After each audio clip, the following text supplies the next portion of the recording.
नमस्कार बच्चों, स्वागत है आप सबका हमारे अपने डीजेस क्लासेस के चैनल पे। जैसा आप जानते हैं, यहां पर हम अब केमिकल और आयनिक इक्विलिब्रियम को पढ़ रहे हैं और पूरी सीरियस स्टडी है। मैंने आपसे कहा था ये चैनल उन बच्चों के लिए है जो सीरियसली चाहते हैं, सिंसियरली चाहते हैं करियर बने। तो बच्चे, शुरू करते हैं अपनी आज की पढ़ाई। और कल जब लाइट चली गई थी तो उस समय हम बात कर रहे थे डिसोसिएशन कांस्टेंट, जब ओस्टवाल्ड डाइल्यूशन लॉ की हम एक बात कल चला रहे थे। बच्चों, हमने उसमें क्या निकाला था, आइए जरा मेरे साथ चलते हैं। हमने कहा था k is equal to c alpha square upon 1 minus alpha, और अगर एल्फा बहुत छोटा है तो 1 माइनस एल्फा को नेग्लेक्ट कर देंगे तो k is equal to c alpha square. दोस्तों, मजेदार बात यहां पर यह है, ये चीज इलेक्ट्रोकेमिस्ट्री के अंदर भी आ जाती है। मैंने आपसे कहा इक्विलिब्रियम की बाहें हर तरफ फैली हुई हैं, बहुत सॉल्यूशन के अंदर भी एक एक्सटेंशन है। एक इसका ऑफिस इलेक्ट्रोकेमिस्ट्री में है, एक इसका ऑफिस लेट से काइनेटिक्स में है, तो हर जगह इसके ऑफिसेस पाए जाते हैं।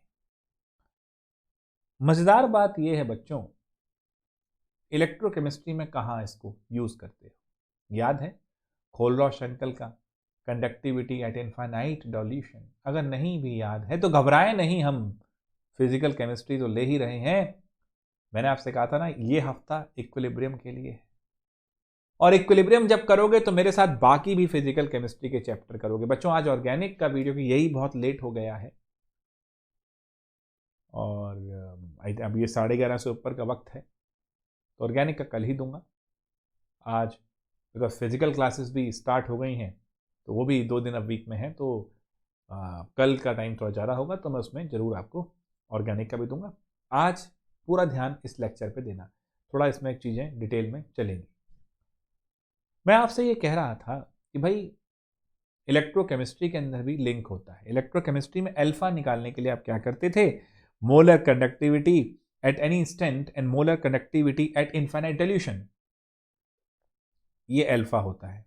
कॉमन सेंस लगाओ, मान लो 100 रुपये खर्च करने थे मैक्सिमम, 80 खर्च कर चुके हो, ये मैक्सिमम वैल्यू है मोलर कंडक्टिविटी की। लिमिटिंग मोलर कंडक्टिविटी कहा जाता है, और ये अभी तक मोलर कंडक्टिविटी एक खास पॉइंट पर है।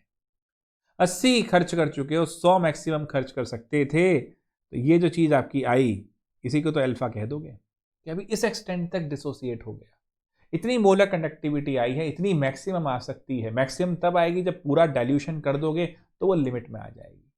क्लियर है मेरी बात? सो नाउ गाइस, ये अल्फा आता था, फिर अल्फा को यहां रख के आप डिसोसिएशन कांस्टेंट निकालते थे। ये इलेक्ट्रोकेमिस्ट्री का लिंक है इक्विलिब्रियम से। सिर्फ इतना ही लिंक नहीं है, अभी और भी चीजें हैं, बट बता दिया। और काइनेटिक्स से भी लिंक है, सॉल्यूशन से भी लिंक है। काइनेटिक्स से सर कैसे है? सॉल्यूशन से वेंट ऑफ फैक्टर की बात करते हो, मोल्स एट इक्विलिब्रियम की बात करते हो। काइनेटिक्स से कैसे? अभी लो एक क्वेश्चन फेंकते हैं, चलो ट्राई करो। भाई एक रिएक्शन थी, फर्स्ट ऑर्डर काइनेटिक्स फॉलो कर रही थी, और उसका half life period for forward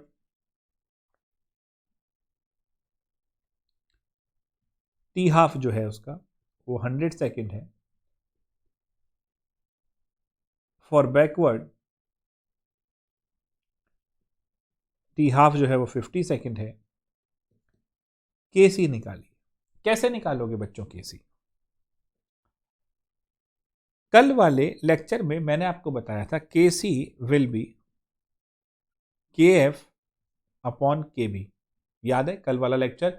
फिर देख लो, अगर नहीं देखा एक बार देख लो। देखो, चलना तो पूरा पड़ेगा, और लेक्चर पूरा नहीं देखोगे तो दिक्कत भी रहेगी, तो वो जरा देख लेना कि मैं भी पूरी एफर्ट लगा के दे रहा हूं, तो पूरा आराम से करो। अब बच्चे KF कैसे निकालोगे? टी हाफ दे रखा है ना, अरे first order kinetics 0.693 upon K, तो ये आपको KF मिल जाएगा।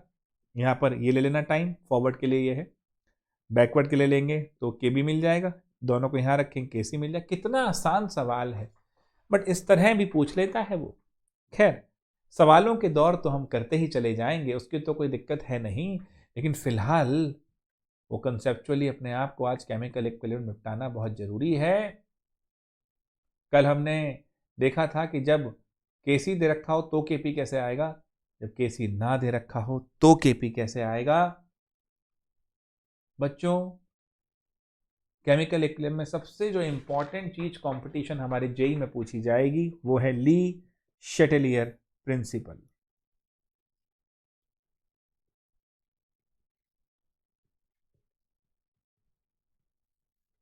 क्या है ये?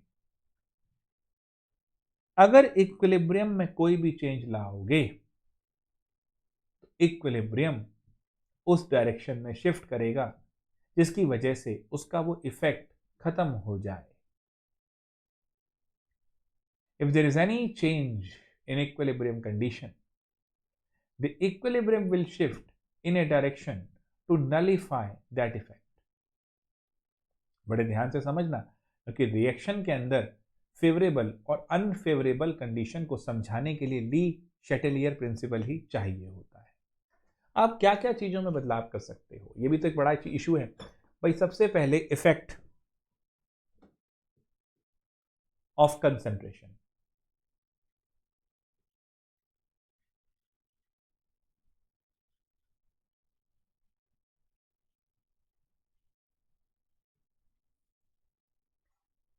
बच्चों, गलबर्ग एंड वाजे साहब के लॉ के विषय में मैंने आपको कल भी समझाया था कि rate of the reaction is directly proportional to concentration of reactants.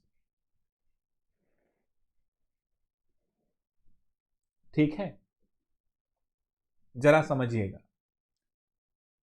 मान लीजिए अब मेरे पास ये रिएक्शन है N2 + 3H2 goes to 2NH3। Bosch Haber's process इसे कहा जाता है। नाम जरूरी है, इनऑर्गेनिक के अंदर भी हम इसकी बात करेंगे। मेरे बच्चे, अगर मैं कंसंट्रेशन ऑफ नाइट्रोजन बढ़ाऊं, जरा ध्यान से समझिएगा, इसका Kc अगर देखूं तो NH3 का स्क्वायर अपॉन N2 और H2 का क्यूब है।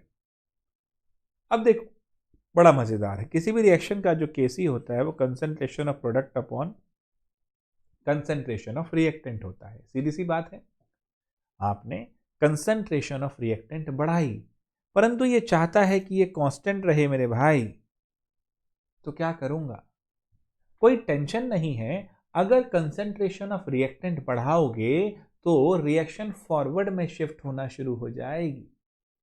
वैसे भी rate of the reaction is directly proportional to concentration of the reactant. और अगर आप किसी भी रिएक्शन की बात कर रहे हैं और रिएक्टेंट की कंसंट्रेशन बढ़ा रहे हैं तो फॉरवर्ड में तो जाएगी ही जाएगी। क्यों? इस चीज को कांस्टेंट करने के लिए, जब रिएक्शन फॉरवर्ड में जाएगी तो रिएक्टेंट की कंसंट्रेशन कम होनी शुरू हो जाएगी। कल वो एक ग्राफिकल चीज समझा रहा था, तो रिएक्टेंट की कंसंट्रेशन कम होनी शुरू हो जाएगी और प्रोडक्ट की बढ़ेगी। फिर वही देखो, रिएक्टेंट की कम होगी, प्रोडक्ट की बढ़ेगी। याद आया? तो फिर से ये वैल्यू क्या हो जाएगी? कांस्टेंट। तो इसमें कुछ केसेस आप लगा लेते हैं। If concentration of reactant increases, reaction will move into forward direction to nullify this effect। Clear है बच्चों? अगर मैं कंसंट्रेशन ऑफ प्रोडक्ट बढ़ा दूं तो क्या होगा? बैकवर्ड, क्योंकि अब एक तरह से बैकवर्ड रिएक्शन के रिएक्टेंट की कंसंट्रेशन आपने बढ़ाई है। तो if concentration of product increases,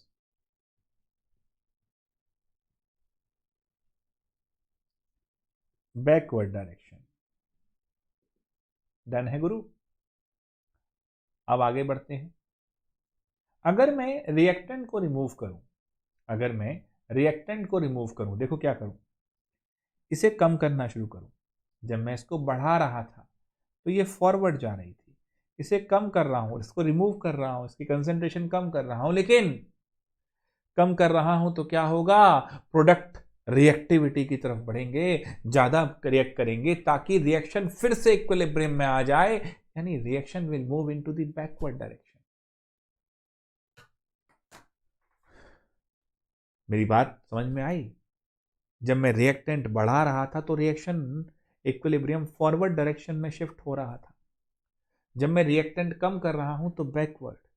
कुछ भी हो, मेरा के नहीं बदलना चाहिए। कंसंट्रेशन में बदलाव करोगे, मेरा के नहीं बदलना चाहिए। इक्विलिब्रियम कह रहा है मुझे मेंटेन रखो, जवानी कह रही है मुझे बना के रखो। बचपन से धीरे धीरे धीरे धीरे जवान हुए, जवानी आई, अब जवानी कुछ साल रहेगी, फिर बुढ़ापे की तरफ चलेंगे। I am talking about you, not for me.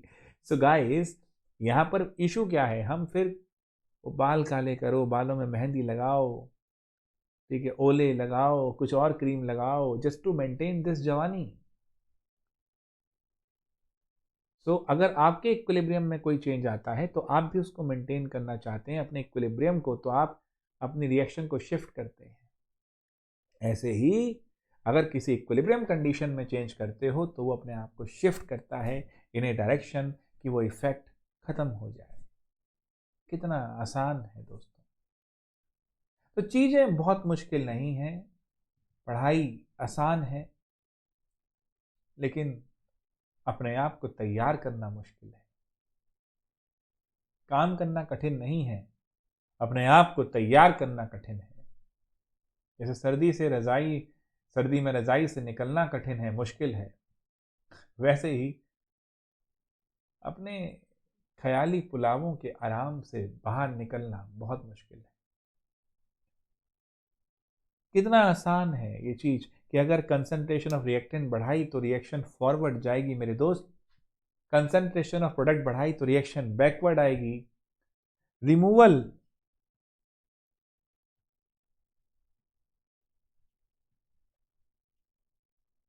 Of reactant, अगर रिएक्टेंट को मैं रिमूव करता हूं then what will happen? Obvious सी बात है, कंसंट्रेशन रिएक्टेंट की कम हो रही है, पूरा बैलेंस मेंटेन रखना है, तो अब फिर से ये यूज अप हो जाएगा ताकि ये चीज फिर से दोनों एक रेशियो में आ जाए। तो इसका मतलब बैकवर्ड। और चौथा केस ध्यान रखना, रिमूवल ऑफ प्रोडक्ट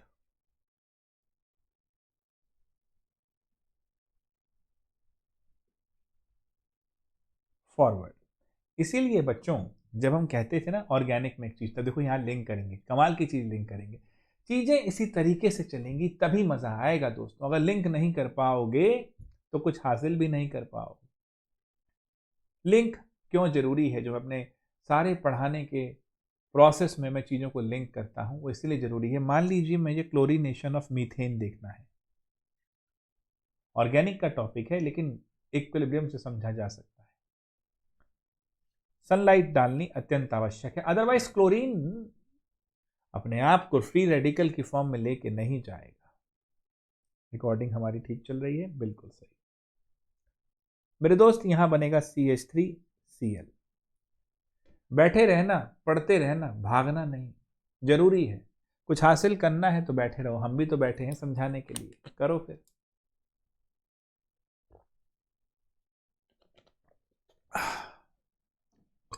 चलिए, बट ये रिएक्शन यहां रुकती नहीं, ये फिर चली जाएगी, CH2Cl2 बनाएगी, फिर आगे चली जाएगी, CHCl3 क्लोरोफॉर्म बनाएगी, फिर आगे चली जाएगी और CCl4 बनाएगी। कंटिन्यूअस, यानी मिक्सचर ऑफ प्रोडक्ट मिलेंगे। बट आप चाहते हैं कि नहीं, मुझे तो क्लोरोमीथेन ही मिले। इसके दो बड़े तरीके। इफेक्ट ऑफ कंसंट्रेशन, रिएक्शन में हमेशा मीथेन की कंसंट्रेशन ज्यादा रखो।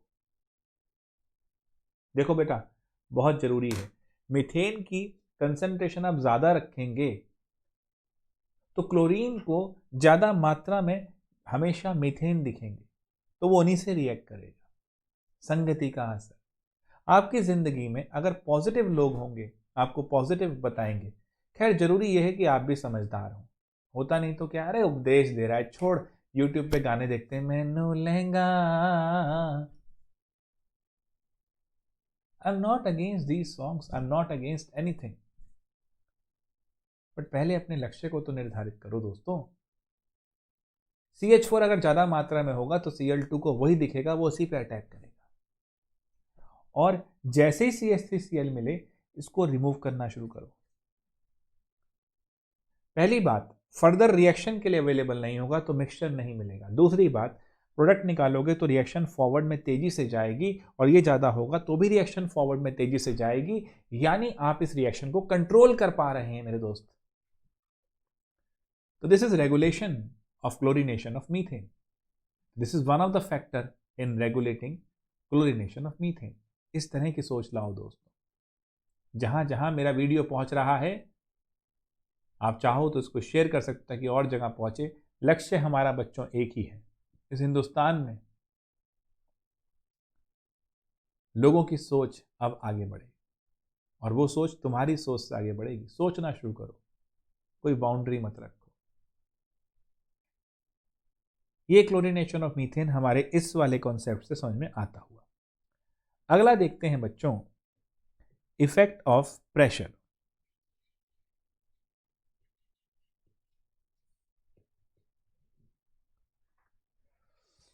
इफेक्ट ऑफ प्रेशर क्या है? देखो, मान लेते हैं हम एक रूम के अंदर हैं, उसके साथ एक रूम खाली है। अचानक से कुछ जादू होता है, और जिस रूम में हम हैं उस रूम की दीवारें आपस में मिलना शुरू कर देती हैं। यहां पर दोस्तों प्रेशर बढ़ना शुरू हुआ। हम इस रूम से खाली रूम की तरफ भागना शुरू करेंगे। दिल्ली में मेट्रो है, और लॉकडाउन से पहले जो हसीन दिन मेट्रो के होते थे, तो एक स्टेशन आता है राजीव चौक। हम हमेशा कोशिश, राजीव चौक पे एकदम से भीड़ पड़ती है, चढ़ती है, तो हम कोशिश करते थे कि ये भीड़ बढ़ेगी, प्रेशर बढ़ेगा, तो जरा देखो कोई साथ वाला डब्बा ऐसा जो खाली हो। यानी जब आप प्रेशर बढ़ाएंगे तो रिएक्शन उस तरफ जाना चाहेगी जहां प्रेशर कम हो, यानी जहां पर इस बढ़े हुए प्रेशर के इंपैक्ट को कम किया जा सके। दोस्तों, रिएक्शन प्रेशर बढ़ाने पे हमेशा ज्यादा भीड़ से कम भीड़ की तरफ जाती है। जैसे कि हम ले लेते हैं अपना एग्जांपल। अरे कलर चेंज हो जा भैया। N2 + 3H2 goes to 2NH3, हमारा बॉश हैबर्स प्रोसेस। दोस्तों, इसकी इंडस्ट्रियल प्रिपरेशन, जो बॉश हैबर प्रोसेस की हम बात करते हैं, उसकी कंडीशन पूछी जाती है, इसलिए मैं ली शैटेलियर प्रिंसिपल को इसके साथ साथ समझा रहा हूं। मेरे दोस्तों, यहां पर गैस के 4 पार्टिकल हैं और यहां पर गैस के 2 पार्टिकल हैं। अगर हम प्रेशर बढ़ाते हैं तो ज़्यादा भीड़, यानी 4 पार्टिकल से 2 पार्टिकल की तरफ रिएक्शन मूव करेगी। क्लियर है? यानी मैं जो कहना चाह रहा हूं, on increasing pressure more crowded to less crowded reaction shift होगी। ऐसा इसलिए pressure is directly proportional number of mole. Pressure बढ़ाया है, अगर कम P = nRT, तो वो कम की तरफ जाना चाहेगा ताकि बड़े हुए प्रेशर को कम कर सके। बड़ा ही सिंपल शब्दों में आपको मैंने समझा दिया।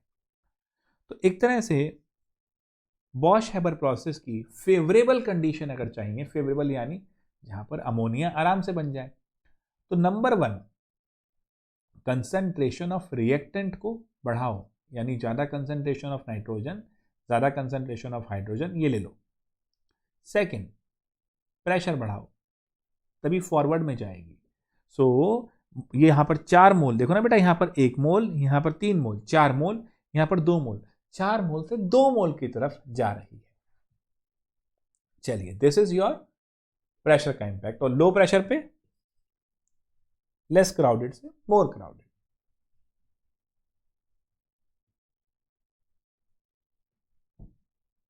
बॉश हैबर प्रोसेस का बता रही है। बहुत सारे क्वेश्चन आपसे पूछे जाते हैं जेई के अंदर, और कि भाई ये बता, मैंने भी आपको डिस्कस कराया हुआ है क्वेश्चन में, इस चैनल पे आप देख लेंगे।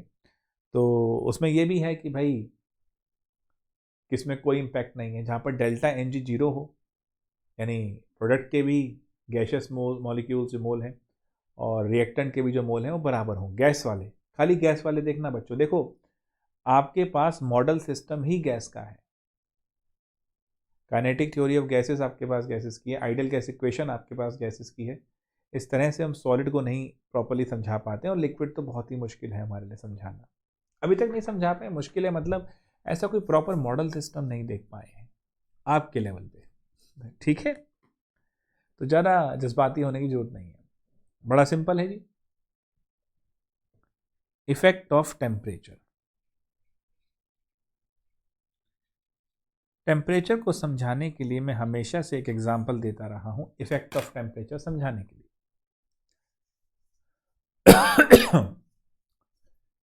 वो याद है, आप देख भी लेना, मैंने क्वेश्चन वाले में भी समझा रखा है, फिर समझा देते हैं एक बार।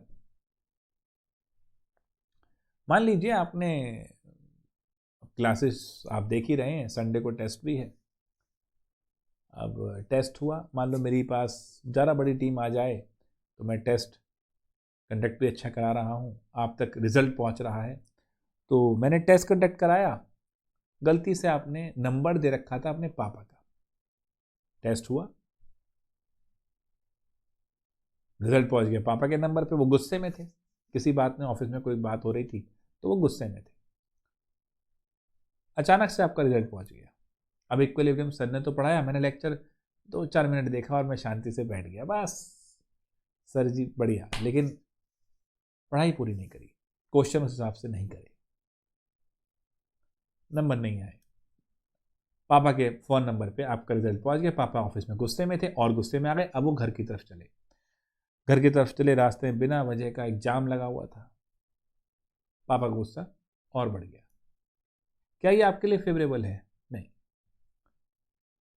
पापा घर पहुंचे, देखते क्या है कि आप कह तो रहे थे कि गौरव सर के वीडियो देखेंगे, लेकिन लगे हुए हैं आप नेटफ्लिक्स पे। आए है भाई साहब, आनंद आ गया। पापा आपकी तरफ गुस्से से लपके, छोड़ूंगा नहीं अब तो, पे नंबर आ नहीं रहे हैं, टीवी देख रहा है बैठ के। अचानक से फोन बजा आपका, फोन बजते ही पापा ने उठा लिया, सामने से आवाज आई, अबे कहाँ है भाई, ऑनलाइन गेम पे जल्दी आ जा। इतना सब होने के बाद आपके साथ क्या होगा? आपकी तो बत्ती बुझ जाएगी, मतलब भाई अब तो पापा कूट देंगे। तो ये सारी बातें एक्यूमुलेट हुई, पापा पहले ही गुस्से में थे और उन्हें गुस्सा दिलाया जा रहा है, आपके लिए अनफेवरेबल है। रिएक्शन एक्सोथर्मिक है, रिएक्शन हीट छोड़ रही है, आप टेम्परेचर बढ़ा रहे हैं। सिंपल सोचना बच्चों, अगर रिएक्शन हीट छोड़ रही है मतलब वो 100 कैलोरी से लेट से 20 कैलोरी पे आना चाहती है, उसको इस प्रोसेस में 20 मिनट्स लग सकते हैं।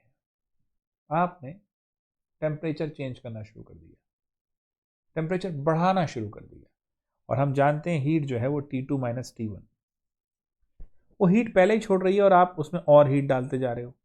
तो वो 100 से 80 पे आई, 10 कैलोरी डाल दिया आपने, फिर 90 पे आ गई। तो आप एक्चुअली टेम्परेचर बढ़ा रहे हो, तो इस हीट से इंटरफेयर कर रहे हो। तो क्या ये रिएक्शन के लिए अच्छा है? नहीं, रिएक्शन को ज़्यादा टाइम लगेगा यहाँ पर आने के लिए, और बार बार रिएक्शन क्या हो रही है, बैकवर्ड हो रही है। आप टेम्परेचर बढ़ा रहे हो, रिएक्शन बैकवर्ड हो रही है, कॉमन सेंस की बात है। तो एक्सोथर्मिक प्रोसेस में अगर आप टेम्परेचर बढ़ाएंगे तो रिएक्शन बैकवर्ड जाएगी।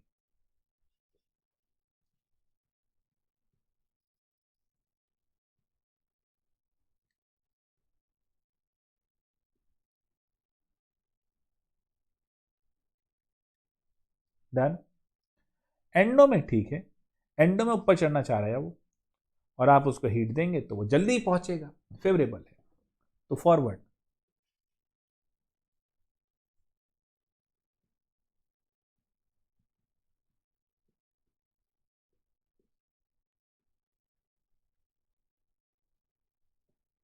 डन है बच्चों।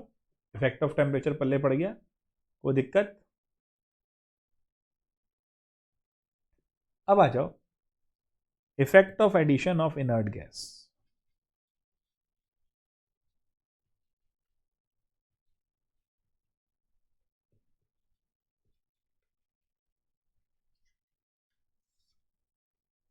इनर्ट गैस को आप 2 पॉइंट पे ऐड करते हो,